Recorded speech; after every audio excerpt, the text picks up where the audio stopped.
Social Development Minister Lindiwe Zulu has hosted a dialogue on the rights and roles of fathers. The event hopes to hear about the challenges faced that prevent some fathers from being involved in the lives of their children. The minister joins us now for this Father's Day conversation. Minister, good evening and thank you very much for your time tonight here on In Focus. I mentioned earlier before the break, my own experience and my own belief system tells me that fathers are important and they certainly play a significant role and influence the upbringing of the children. Explain exactly, though, why this is the case and if that indeed was touched in your conversation tonight. Thank you very much, Thabo, and happy Father's Day. I did check whether you're a father or not so that I can be able to say happy Father's Day. Thank you. And I was told you're a father of 3, so... Whoa, they just gave me an extra one. I'm going to get in trouble when I get home. I only have 2. Only 2. Okay. Maybe there's another one. Oh, yeah, no. Definitely not. You're still young enough. Yes, a very good evening to you and a very good evening to your viewers. Thank you for giving us the opportunity as a Department of Social Development to talk about particularly the webinar that we had this morning. The webinar was the role of fathers in care and protection of children. We believe as the Department of Social Development, because we are custodians also and the lead department in terms of care and protection of children, we believe that it's important for fathers to take a very prominent role in the development, in the growth, in the future of their own children. And it starts, in my view, from the very beginning when people conceive. When a woman conceives, there's a father. There's no conceiving without a father. And therefore, the father must take responsibility from the very beginning. Hence, my discussion also ended up on a note that says we need to create a conducive environment for both fathers and mothers, and we must also create a conducive environment for children to be born at the right time, in the right place, with a good environment, which therefore means mothers and fathers must be present.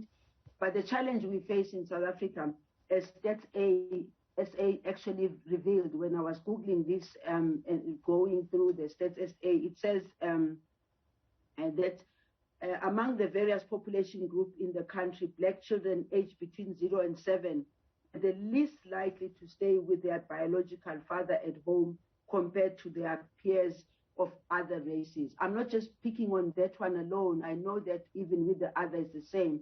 But this is really staggering for us as a nation. But it must also be staggering for fathers in particular who are absent. Now, does our culture, Minister, and by our culture I mean popular culture, I mean media, I mean government policy, place enough value on the role of fathers? Well, if we were to look at it from a cultural perspective, believe me, in the cultural perspective, it's irrespective of whether we are Zulu, Xhosa, Tswana, Pedi, or whatever the case might be. Fathers are expected to be always there. As to what they do when they are there, it differs in different cultures and beliefs, by the way. But the bottom line is that we are now a new society, a society under democracy, a society that's supposed to look at ourselves from growing a new nation, coming out of apartheid, coming out of years of segregation, coming out actually of years of fathers being taken away from their homes to go and work in the cities and hardly ever being able to go back and take care of the children. So the cultural aspect of it, if anyone falters it, it would be because it's convenient for them. But in my view, in each and every culture, fathers have always played an important role and they should continue to play an important role. Yeah. For example, there was a policy that was an idea, I think, at the time of the Department of Home Affairs when it came to travel, for example, that they needed documentation from both parents that would allow a single parent to travel with the child. And that kind of policy received a whole lot of backlash from society and other people who want to travel. And they said, no, this is cumbersome. It's going to discourage tourism in the country, or something to that effect. I'm paraphrasing exactly. But I'm asking that in our government policy, do we factor exactly what you're saying, that a father is not just seen as the second adult in the house, but actually plays a more significant role in even how it's expressed in our laws in the country? Can I just quickly also go back to the issue that you raised right now, which was raised by Home Affairs, and that must be taken into context of other challenges that are faced, particularly in human trafficking and the trafficking of children and all that. Yeah. Yes, it was found to be cumbersome, but the reason and purpose behind it was just to make sure that when somebody leaves the country or goes abroad and the person has got the permission of both parents, it was not a one-sided one. If you're a man and you're taking children out, the mother had to be found. If you're a woman and you want to take the children out, the father had to be found. And of course, ultimately, it turned out to be cumbersome, but the purpose for it was that we needed to do that. Now, when it comes to government, as I said earlier on, as a Department of Social Development, we are the custodian, for instance, for children and the livelihood of children in general. Hence, we are at the moment dealing with the Children's Act, which we are reviewing, and it's out to public comments, and we are hoping that it will be finalized in the near future. But that is a holistic approach, for instance, to children in general.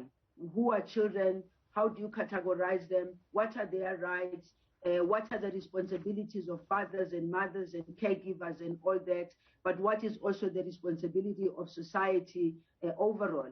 Let me just make this statement that, in my view, the current situation we have, which I referred to earlier on about absent fathers, we mustn't forget the fact that our history, not the cultural side of it, but our socio-economic and political environment created this system of fathers who are absent, number one. Number two, I think that we are a nation that can be able to reverse that. We have a constitution, we have the Bill of Rights, we have all the rights, regulation, legislation that is in place.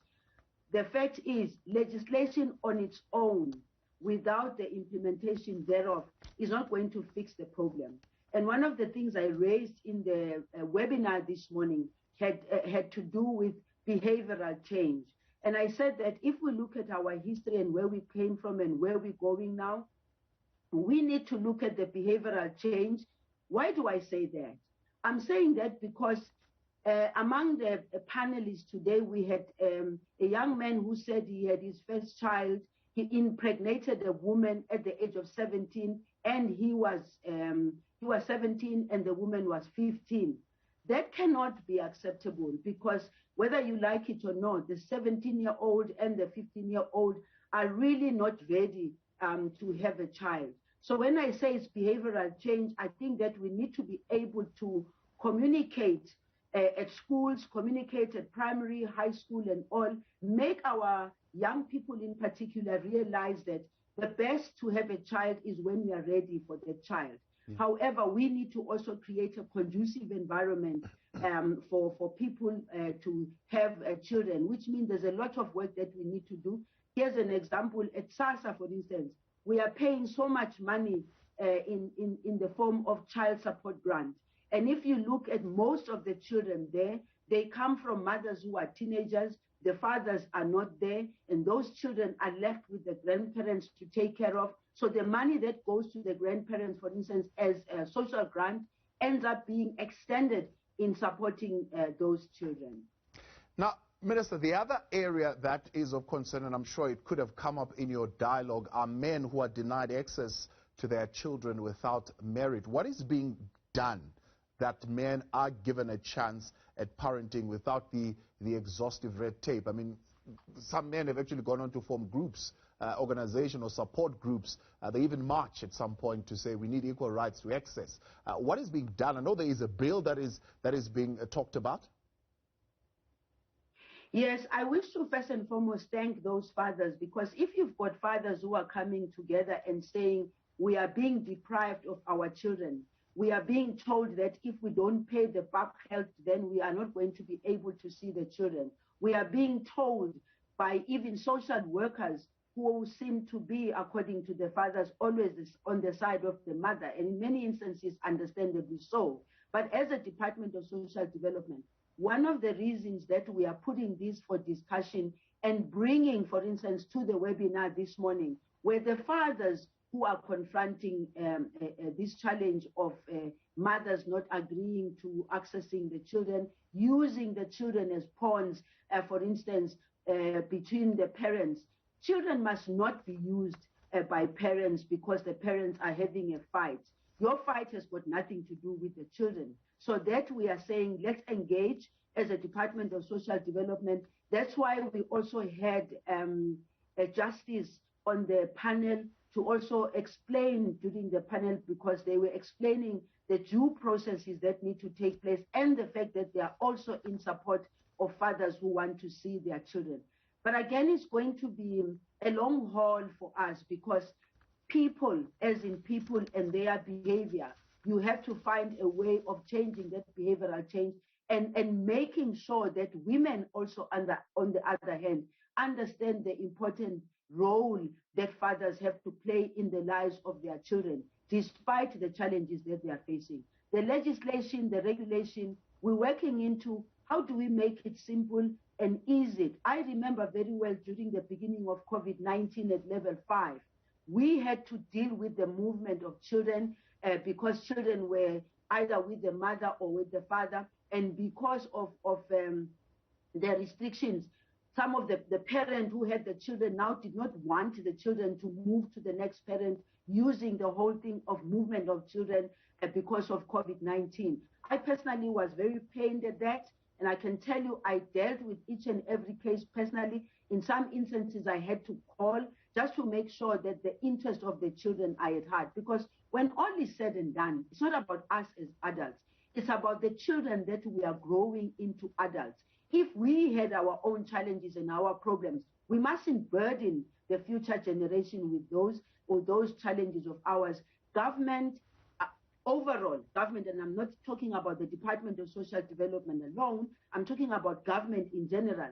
Our responsibility is to create a conducive environment for families to grow. And by the way, when we talk about family from a South African perspective, it's no longer the same as family as we've known it in the past. As I said in the webinar, you've got fathers that go and adopt, you've got mothers that go and adopt, you've got people who are not biological fathers, you've got fathers who marry women who've had 1 or 2 children before, and they treat the children just like as their own children. So my view is we all need to pull resources together, but when all is said and done, we need to change with the times and create a conducive environment for the new family, creating a conducive environment for the new father, by the way, because the fact that in the olden days, the fathers didn't see their children because the women were the only ones who were left at home and the men went to work in faraway places, does not necessarily mean we must remain with that forever. We have to move with the times, and fathers need to take responsibility whether they married or not married. Social Development Minister Lindiwe Zulu, I appreciate your time and thank you very much for joining us tonight on In Focus for this very important conversation.